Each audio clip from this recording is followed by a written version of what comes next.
Adventure on Kollman on W4CY Radio.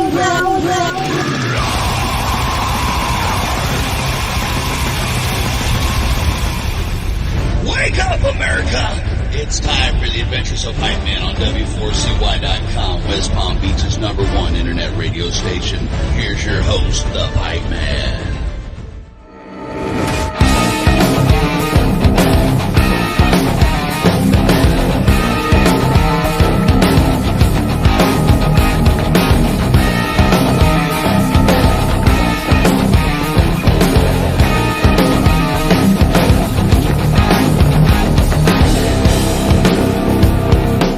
This is the Pipeman here on the Adventures of Pipeman W4CY Radio, and I'm very excited about our next guest because what an amazing musician, and that's not an easy thing to say in these days because there's great musicians and then there's music.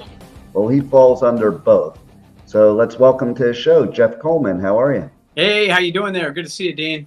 Good to see you, and I'm very excited about your new album that's right behind me there, 2023 AD, and now we're already in 2024. You might have to do a follow-up album too. Yeah, right?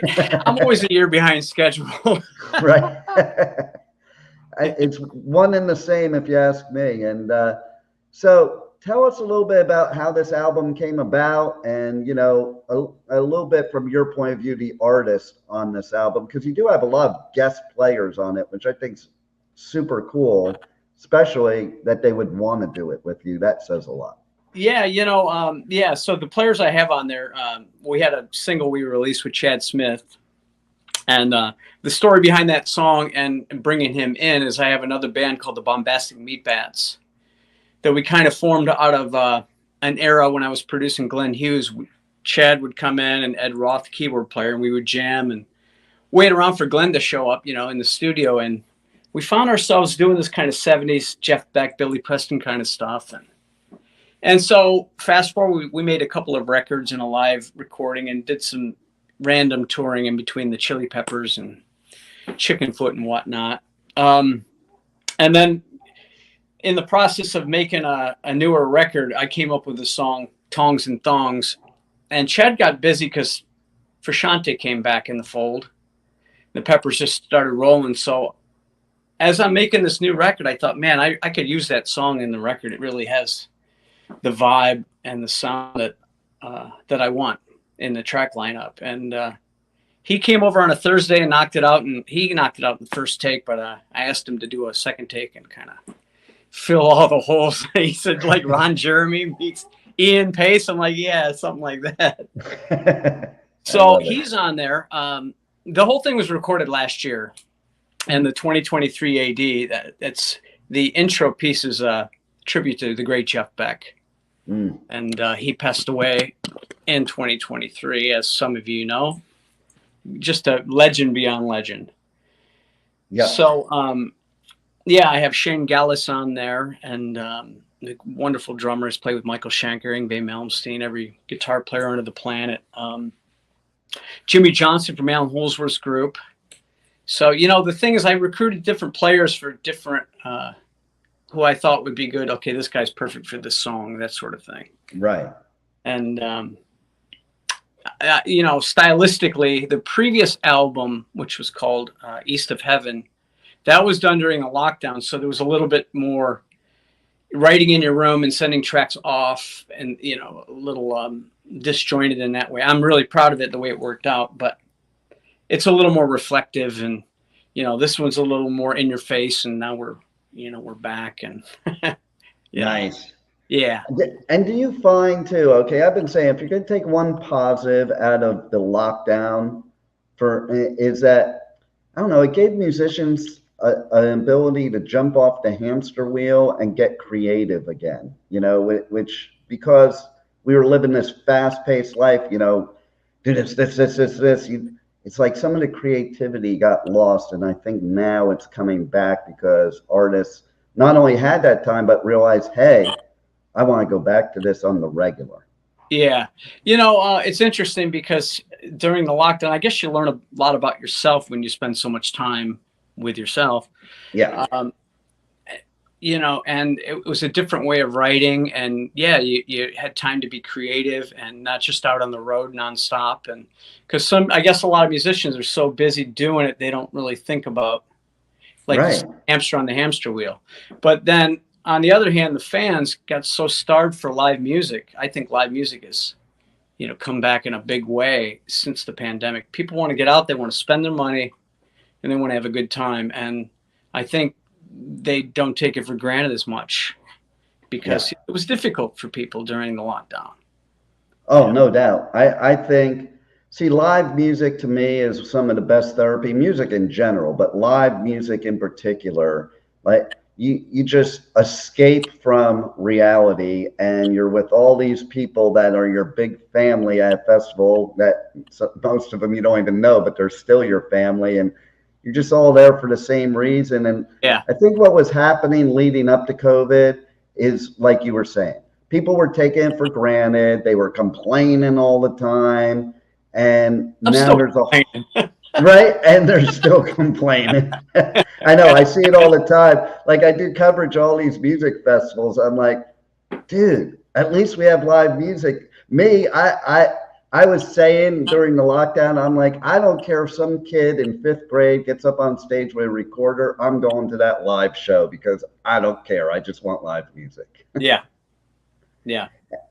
So, and then especially with a musician like yourself, to me, seeing somebody like you play live opposed to on a studio is a whole different experience. Yeah, it's a whole different thing, you just express different, you're just completely free. And, that's part of the trick in the studio is to not get the red light syndrome where you're overthinking and, really trying to capture what you do live. So yeah, but it's a different animal completely. Yeah, 100%. The way you interact with the fellow players and so. You know what was a trip about? Sorry, say that again. I said I love them both. I love, the studio creativity process and the live. You know what I love about the studio that I think an art that we're starting to lose is a whole album, like a movie, in an order. Like if you changed The Wall or Dark Side of the Moon or one of these great albums, the flow of the songs. Yeah. I start putting together songs and I think about a vision. You're thinking about artwork. You're thinking about the titles.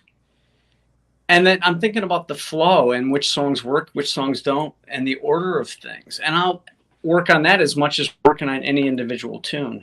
And for people just to click, listen to a few seconds of something, go on to something else. It's such I know, right? Imagine doing that with Dark Side of the Moon on shuffle mode in iTunes. Oh, it's so funny too that you mentioned Dark Side, because I was at Punk Rock Bowling this weekend, and that came up in an interview. And I was like, yeah, it's just like Dark Side's just one big song. How can you just listen to one of the songs? And then it's so weird. If you listen to one on the radio, it almost, when it ends, it sounds like, where's the rest of the song? Yeah. So, and with instrumental music, it's tricky because you have to express in a different way. And I like to think that people don't need lyrics to feel emotion, right? I mean, yeah, come on. There's a whole thing called classical music that went on forever. And, but you can fall into a trap of just writing to show off. Yeah. Guitar players are for that, I'll play a little head and then I'll just shred over these changes. And then, okay, here's my country song. Here's this thing to show that I can sound like this. And I think it can get a little silly, So I like a challenge, making a cohesive album. And that's what made musicians like Jeff Beck great, because it's like they didn't put in this formula. You guys don't put in a formula. You don't put in a formula. It's just creative musicianship. Whereas I think the other things you were talking about, that's part of that formula thing, which is a big thing nowadays in music too, because of that click, click, click trend, mentality. Yeah. It's like musicians are being told to plug in this formula because this is the formula that the algorithm likes. And I think music should go way beyond an algorithm. Yeah, I mean, that at that point you're halfway to AI. Right? Exactly. Which is starting to happen now. It's like, I don't know. AI is good for some things, I guess, but to make a whole song out of AI, I don't understand it. What's the purpose? I think what we're losing is experts in any field nowadays. It's like, if anybody can do this stuff, then nobody's really an expert. And then it's just all but a bunch of watered down stuff, no matter what industry. You're never going to replace human emotion. No. So I'm not worried about any of that. Yeah. It's you have to find inspiration in everything and somehow figure out a way to fuel it into your music and write from an honest perspective. Exactly. No. And I'm sure I don't have much to say from a lyrical standpoint, so I feel really comfortable with instrumental music. And I love collaborating with singers and songwriters and that sort of thing, and delivering a song and supplying the music. And I can write lyrics, as good as some, but it's not like, John Lennon or Roger Waters. So, I'm happy to do instrumental music and I love it. And trying to create a mood and a depth of emotion through the sonic experience, Yeah. Well, to me, some of the greatest guitarists like yourself, you are expressing lyrics, just not with words and not with singing, like the music itself that you create on the instrument, to me, says a lot without saying a word. Right. Well, thank you. And I'm excited about this record, the sonic quality of it. Even though my hearing is getting worse and worse, tinnitus is growing, I learned so much more about space and production and what works and, guitar tone and working with drum tones and just, compression and putting the whole thing together. And, and I work with Alan Parsons, which he's such an inspiration with mixing records. And so, it's just, it's a joy. Just the mixing process of an album is such a joy to do. See, I love hearing that stuff because I love that you like both sides of it, because there's so many artists that it's like, well, I only want to do this or I only want to do that. And I think to be a true artist, you love the whole process, every bit of it from start to finish. Yeah. Yeah, there's releases I listen to and I go, man, I wish I mixed that. I love the Steve Vai's latest record, and a lot of times I listen to it, I was like, it doesn't sound as hi-fi as he presents himself as a whole. Wow. Like it's great. It's like, man, I wish I could have. It sounds so arrogant, right? I wish I could have mixed your record, but but I'm sure it's the way exactly how he wanted it. But it's an interesting thing, It is true though, because when you do that, you do hear things that others may not hear. It's no different than when it comes to me and radio, and I'll listen to other people and I'll be like, well, I wouldn't really do it that way, or, oh, wow, that's a cool way to do it. And then I listen to my own, and I'm as we all know, we're our own worst critic. And like, I'll have somebody say, that was a great interview. And then I'll get off and I'll listen. And I'm like, oh, man, I sucked. These dog driving boring. So how do people connect to you on socials, on the web? How do they get the new album, all that good stuff? It's out on DEKO Records. I have a label, Marmaduke, but we kind of did a thing together. And anybody can buy any of my merch at jeffkollman.com or kollmanation.com. And we're doing vinyl, and it'll be ready to ship the beginning of July. And this record's 49 minutes, so it's too long for one album, but then it's too short for two albums. If you start looking at 3 or 4 sides, I was like, oh, I have 3 sides of a double album. So I ended up in the 11th hour writing another couple of things, and the bonus tracks are just for the vinyl. Very cool. Side 4 of the vinyl is all bonus. I brought in Ric Fierabracci, who used to play with Corea, and it's just a wonderful player. And Guy Allison, who's with the Doobie Brothers for 20 years, and Guy co-wrote a tune called 1979 with me, and it's pretty darn cool, man. So that was fun to get a side 4 going for the album, and that'll entice people to maybe buy the vinyl if they're fans and collecting, and they can only get that through the vinyl. It won't be released digitally.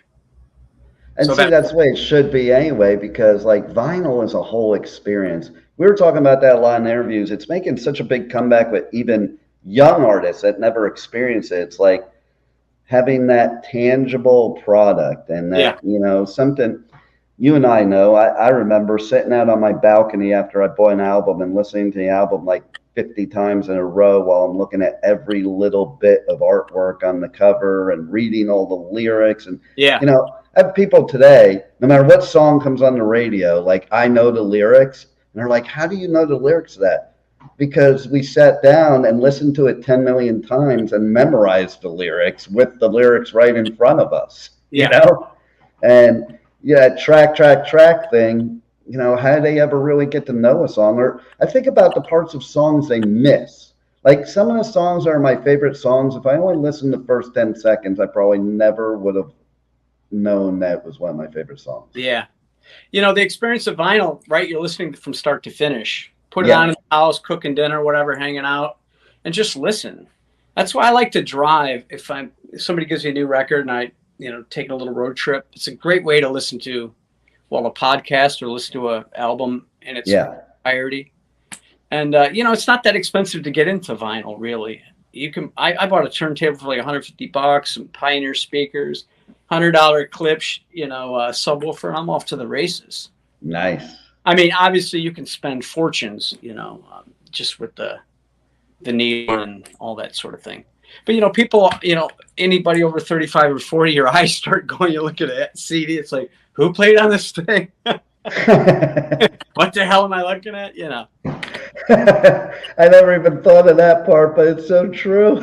I'd probably be pulling out the flashlight on my phone to look at it. The worst thing is people at concerts and they're just sitting there, they're looking at the band on their phone. We could go into a whole rabbit hole with that, because I'm like, man, I understand you want to get some memories, so clip it 30 seconds or whatever. But I sit there and watch people watch the whole concert on their phone, and I'm like, just go home and watch YouTube. Yeah, I mean, we could do a whole podcast about how the phone is the worst invention, and you know, Sebastian Bach mentioned it years ago. He's like, man, fans used to come up and you could have some cool conversations and meet and get to know some of these people. And now it's just, they come up and they want to do a selfie with you. They get in your face and then they're right. He goes, it's just weird. The whole experience is, you know, it can be rude. It can be weird. It's, you know, you're not attached, and it's just a strange phenomenon. Well, I say all the time, we have more ways to communicate ever in history, and our communication is the absolute worst. Yeah. And you know what? I don't care that I don't have any selfies from teenage years, because, man, I have these memories in my head that are way beyond whatever those selfies could be, and the experiences that I had, and like things like hanging out with Lemmy at the Rainbow, you know, and there's not one picture of it, not one. And who gives a crap, you know? I have up here the experience, you know, like you're saying. Whereas nowadays, it would be just over here. Take a picture with me. Have a nice day. That's all I care about. I just want a picture. Yeah, I had a nice chat with Lemmy at the Rainbow while he was playing Pac-Man. And, you know, we talked about UFO and Thin Lizzy and cool things, you know. And, if I had a phone and had that kind of mindset, I would have taken a photo and then run off. Exactly. Share with friends, and who cares? Yeah, tell everybody, show everybody, and then at the end of the day, it was just a picture. Yeah. You know? So, well, I love it. I love your music, especially this new album. Everybody has to go check it out and get it, and get the vinyl so you get the extra music. That's right. Vinyl. Come on. And it's just cool anyway. It's cool to have vinyl now, so you might as well. And thanks a lot for giving us great musicianship and music, and thanks for being on the Adventures of Pipe Man. All right. Thank you so much, Dean. You got it. Thank you for listening to the Adventures of Pipe Man on W4CY Radio.